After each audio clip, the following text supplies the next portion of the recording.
The massive Imperial flagship erupted from hyperspace with all the grandeur and menace its designers had envisioned. Its polished silver hull gleamed brilliantly against the backdrop of Earth, reflecting sunlight in a way that made it shimmer like a celestial titan. Its position was no accident. The ship was carefully maneuvered to cast a looming, almost oppressive shadow over the human orbital station below, a clear and calculated display of dominance.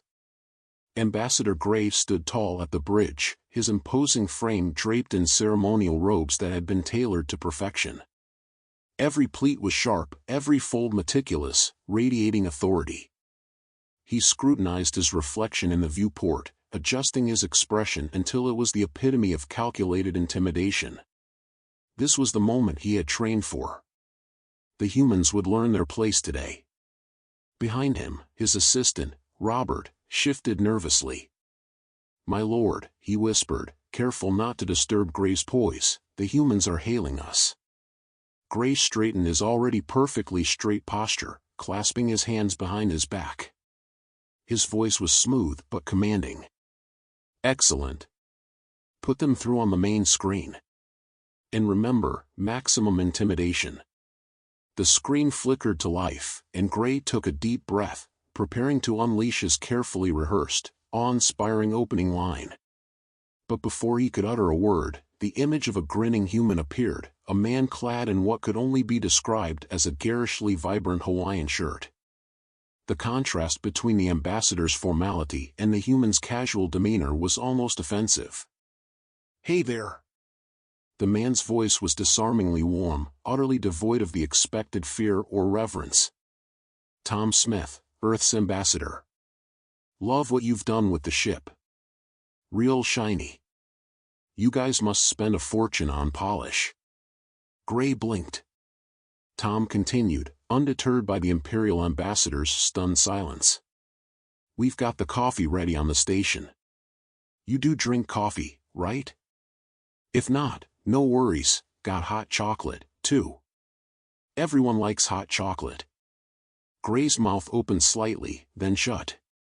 His mental script, crafted over months of Imperial diplomatic training, was unraveling before his eyes. When he finally found his voice, it came out stiffer than intended. "We. I. This is the mighty flagship of the Galactic Empire," he declared, grasping for control. "We demand proper diplomatic protocols."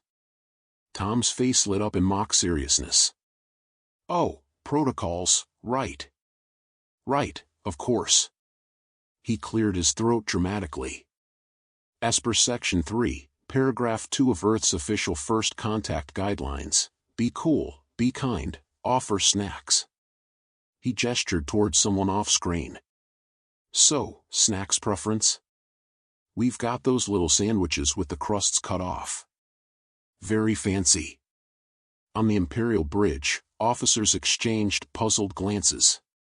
This was not how first contact intimidation was supposed to go. Gray felt a headache forming behind his ceremonial forehead ridges. With as much dignity as he could salvage, he nodded. "We will dock with your station." Tom's grin widened. "Neat. We've got the perfect parking spot picked out for you. Oh, and don't worry about the scratches on the docking ring, Bob from maintenance says it gives it character. He's an artist in his spare time, you know." 30 minutes later, the airlock hissed open, and Gray led his delegation onto the human station. He had intended to stride in with all the majesty befitting an Imperial envoy, but his grand entrance was immediately undercut by the large, hand-painted banner hanging overhead that read "Welcome, new friends," complete with cartoonish smiley faces. The reception area did not look like the venue for a tense diplomatic summit. It looked like an informal gathering of neighbors. Tables were laden with a variety of finger foods, and music played softly in the background. Tom stood at the forefront of the welcoming party, still wearing his Hawaiian shirt, now accessorized with a name tag that read, "Hi, I'm Tom." Gray surveyed the scene with growing dismay. "Before we begin," he said, regaining some measure of composure, "you should be aware that we represent an empire spanning over 10,000 worlds. One of the human diplomats, a woman named Janet, raised an intrigued brow. That's amazing. Must be a nightmare organizing office parties, huh? Do you guys do Secret Santa across all those planets? The shipping costs must be insane. Gray's carefully prepared speech about Imperial might stalled in his throat.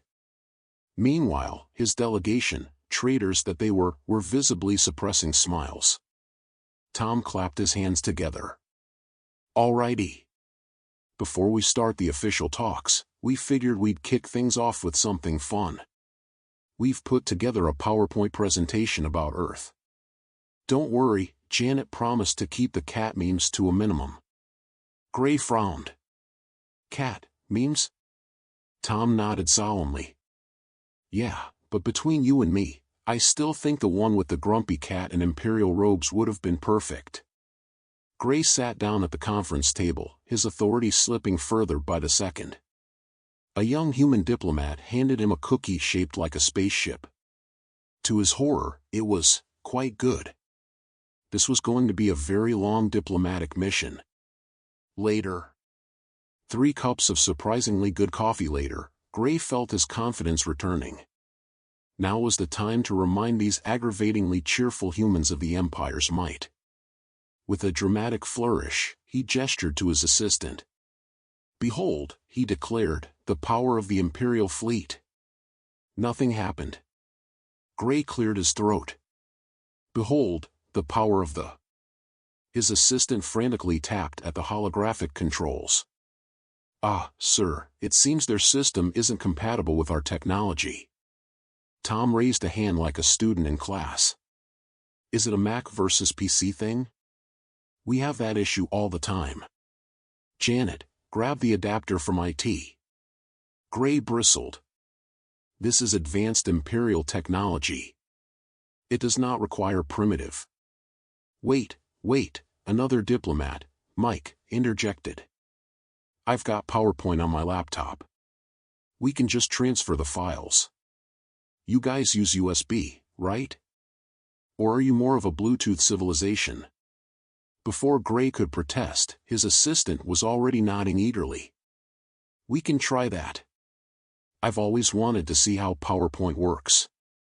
20 minutes later, Gray watched in barely contained horror as his meticulously crafted Imperial fleet presentation appeared on the conference screen, now butchered with PowerPoint's default star-wipe transitions and Comic Sans font. Tom nodded approvingly. Nice choice of background theme. But you know what would really sell the fear factor? Sound effects. Maybe a dramatic whoosh when the ships enter the slide. The human technician, Dave, grinned. I can add some clip art, too. Look, perfect little rocket ship emojis. Gray's assistant, fascinated, was taking notes. These transitions are amazing. Our usual holograms are so static. Gray's patience was hanging by a thread. As I was saying, our fleet spans the galaxy. Janet raised a hand. Quick question, are those ships to scale? Because if they are, you might want to consider a more fuel-efficient design. Mike leaned in. Yeah, sustainability is a big deal here. Have you guys considered electric warships? Gray buried his face in his hands. This was not how galactic conquest was supposed to go. The presentation continued, though it had long since deviated from its intended purpose. What was meant to be a terrifying display of the Empire's military dominance had somehow devolved into a human-led critique session. With every dramatic reveal, instead of cowering in fear, the humans responded with enthusiastic suggestions. They debated everything, from the ergonomics of the bridge chairs, you should really consider lumbar support for those long space battles, to the fashion choices of Imperial officers. Have you ever thought about switching to something in a nice pastel? Very in this season. By the time they reached the final slide, now adorned with clip art stars, rainbow-colored transitions, and a massive "thank you for your attention" gif, Ambassador Gray had abandoned all hope of regaining his authoritative demeanor. He sat in silent resignation as his assistant, who had once been a staunch defender of Imperial protocols, eagerly exchanged contact information with Dave, apparently enthralled by something called Microsoft Office Suite. Tom stretched with a satisfied sigh. Well, that was super informative. Great presentation. Though, next time, maybe we could add some pie charts. Everyone loves a good pie chart. He glanced at his watch and clapped his hands together. Speaking of pie, who's up for lunch? Cafeteria's serving actual pie today. As the humans cheerfully filed out, casually discussing dessert options, Gray slumped back in his chair, staring blankly at the final slide, where a cartoon spaceship now danced across the screen, trailing sparkles. Somewhere, deep within the heart of the Imperial bureaucracy, someone would have to explain how the galaxy's most advanced technology had been upstaged by PowerPoint. A new tactic: show, don't tell. After the PowerPoint disaster, Gray decided that words were no longer enough. If these humans wouldn't take the Empire seriously through presentations, they would be made to respect it through sheer, overwhelming force. And so, the Devastator, the Empire's newest and most powerful warship, arrived in Earth's orbit. Surely this would make them cower. The human delegation stood on the observation deck of their space station, watching as the massive black warship performed a series of precise, intimidating maneuvers. Its sheer size alone should have made their knees tremble. Gray allowed himself a small, victorious smile. No one could remain casual in the face of. "Oh my God!" Mike suddenly shouted, pressing his face against the window like an overexcited child in a toy store. "It's the Imperial Star Destroyer." Dave, standing beside him, groaned and pulled out his wallet. "Damn it. You were right. I owe you $20. They totally watched Star Wars." Gray's smile vanished. "This is the Devastator," he stated firmly, trying to suppress the rising twitch in his eye. "The most advanced warship in the Imperial fleet. It is not some. The bridge is even in the same place," Janet noted, casually snapping pictures on her phone. "Though I have to say, the original Star Destroyer had better lines. No offense to your designers. This is not from a movie." Gray's voice rose higher with each word. "This is a real warship." Tom patted him on the shoulder sympathetically. "Of course it is. Very impressive. But, if you're open to suggestions, have you considered adding some racing stripes? Would really make it pop." Before Gray could respond, Captain Stone, the Devastator's commanding officer, appeared on the main screen. He was clad in the Empire's most intimidating battle armor, complete with a high-collared cape that dramatically billowed in the artificial wind. The human delegation collectively gasped. "Is that a Darth Vader cosplay?" someone whispered. "The detail is amazing." Janet whispered back. Captain Stone ignored them, his voice booming through the speakers. "Humans, witness the destructive capability of the Empire. We will now demonstrate our—" "Hey, quick question," Mike interrupted, raising a hand. "The cape. Does it ever get caught indoors? Or in machinery? Seems like a huge safety hazard." Stone faltered. It is a symbol of command." "It does not. Because I had a trench coat once," Mike continued, "and let me tell you, nightmare when walking through automatic doors." Before Gray could throttle someone, the Devastator's main weapon began to charge. Green energy swirled ominously around the ship's forward section. The humans watched with fascination, though not the kind of fascination Gray had hoped for. "It's definitely giving off strong Death Star vibes," Janet noted, filming the event on her phone. "Though the green energy is more Battlestar Galactica. Very retro.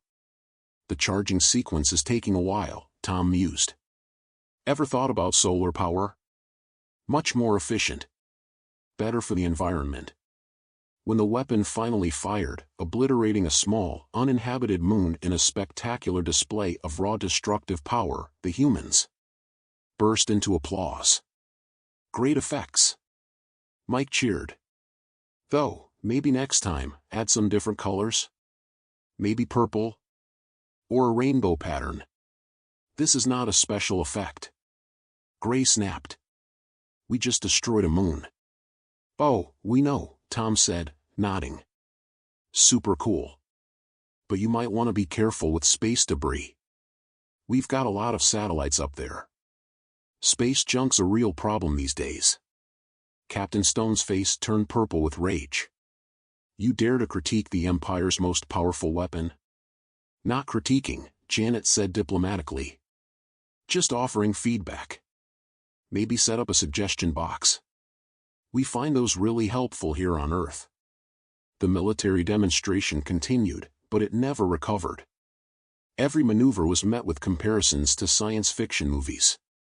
The humans even started a heated debate about whether the ship's design was more inspired by Star Trek or Battlestar Galactica, completely ignoring Captain Stone's increasingly unhinged ranting. By the end, Gray watched in despair as his assistant took notes on improving the entertainment value of future military demonstrations. Meanwhile, Captain Stone's cape had somehow lost its dramatic billow. Well, that was fun, Tom announced as the weapons test ended. So, anyone up for watching the original Star Wars trilogy? We can do a comparison study. Gray stared at the ceiling. Was it too late to request a transfer to a nice, quiet diplomatic post in the Outer Rim? Cultural superiority, the last hope. After the military disaster, Ambassador Gray made one final attempt. If these insufferably cheerful humans would not fear the Empire's weapons, then perhaps they would be awed by its cultural superiority. He arranged a grand showcase of Imperial traditions in the station's main hall. Today, Gray declared, standing before the assembled humans, we will demonstrate the sacred dance of Imperial authority, unchanged for over 10,000 years. The lights dimmed. 3 Imperial dancers, clad in elaborate golden robes, began a series of slow, precise movements. Each step was a ritualized representation of the Empire's power and unchanging tradition. Oh, it's like TikTok. Janet whispered excitedly, already pulling out her phone. Gray's eye twitched. Before he could correct her, Tom had already pulled something up on his tablet. Check this out, he said, showing a video of teenagers doing some energetic viral dance. Kinda similar, right? But maybe you guys need a catchier beat? The Imperial dancers paused, curiosity getting the better of them. That looks fun, one of them murmured. Gray felt true horror for the first time in his life. The ancient, sacred chant of the Imperial Order reverberated through the Grand Hall, spoken in the formal and dignified language of the Empire. The elderly sage's voice carried centuries of authority, each syllable laced with deep, resonant wisdom. And then, Mike raised his hand. Quick question. Is this, like, those ASMR videos? Because if it is, you might want to add some tapping sounds. Very relaxing. The sage paused mid-chant, blinking. Gray, sensing disaster, gritted his teeth. This is not, wait. What is ASMR? He immediately regretted asking. Oh man, you guys don't know about ASMR? Janet's face lit up. Here, watch this. She pulled out her tablet and tapped on a video. This one's got 5 million views. It's a classic. To Gray's absolute horror, the Imperial Sage, a man who had spent 70 years mastering the art of Imperial enlightenment, actually leaned forward to watch. Desperate to salvage the situation, Gray clapped his hands. Moving on. Now, witness the Imperial art of meditation, where our masters can maintain perfect stillness for days. The Imperial meditation master settled into his traditional pose, his face serene, his breathing even. The entire room fell silent as the audience beheld the raw discipline required to. Cool, Tom said, breaking the silence. It's like that viral mannequin challenge from a few years back. Though nowadays, people are more into speedrunning challenges. The master cracked one eye open. Hey, has anyone shown you guys cat videos yet? Mike chimed in. One of the younger Imperial diplomats hesitated. What are cat videos? Gray felt a deep, existential dread. Wait, don't. Too late. Tom projected a compilation of videos onto the main screen. Cats knocking things off tables. Cats getting startled by cucumbers. Cats stuffing themselves into too small boxes. The meditation master opened both eyes. Then he shifted slightly forward. Then he leaned in. Then he completely abandoned his meditation to watch a cat try to squeeze into a shoebox.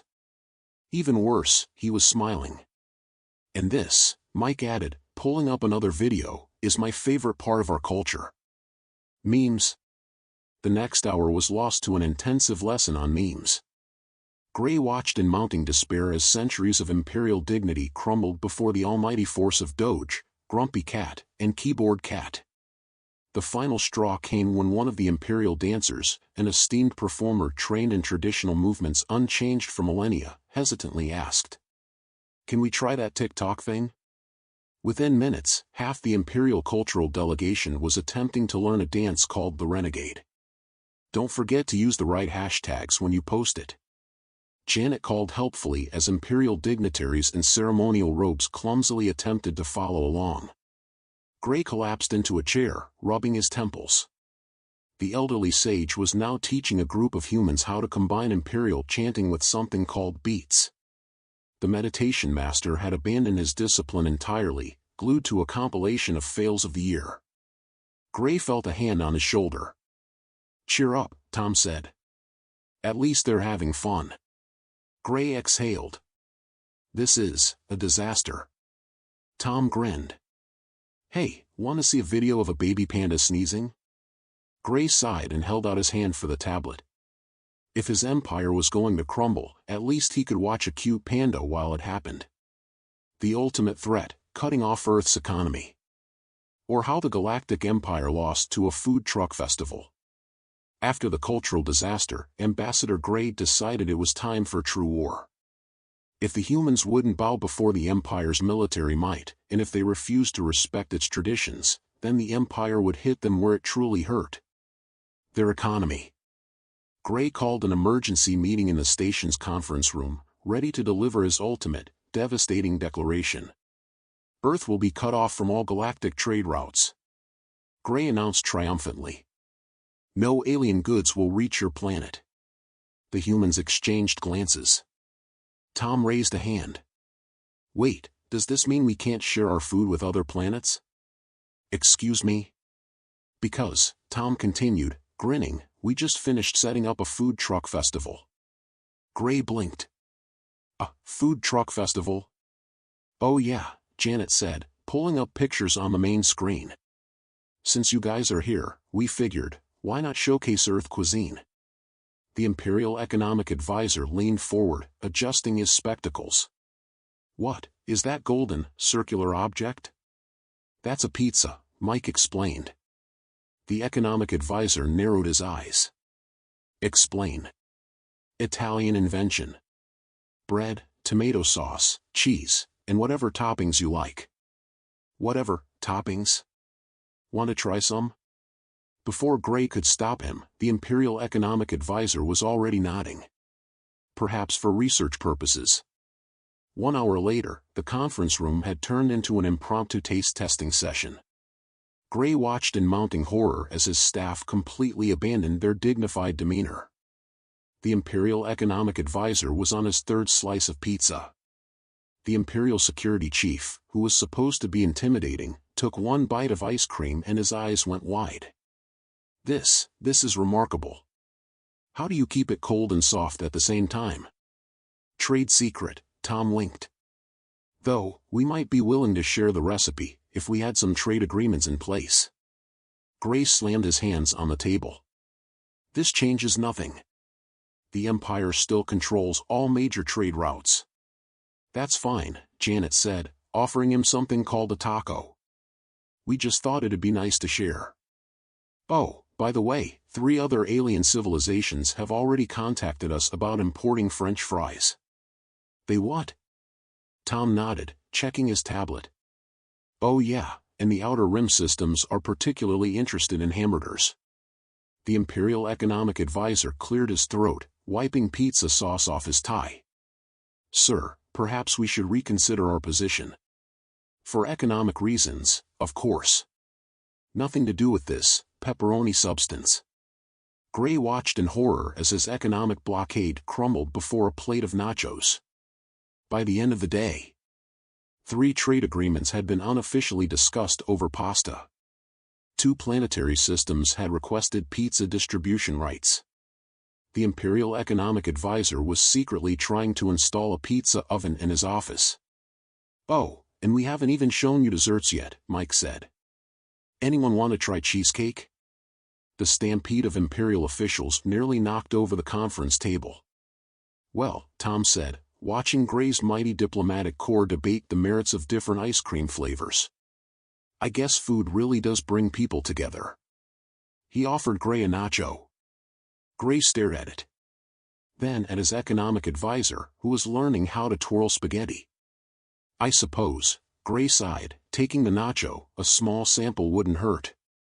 "For diplomatic purposes,"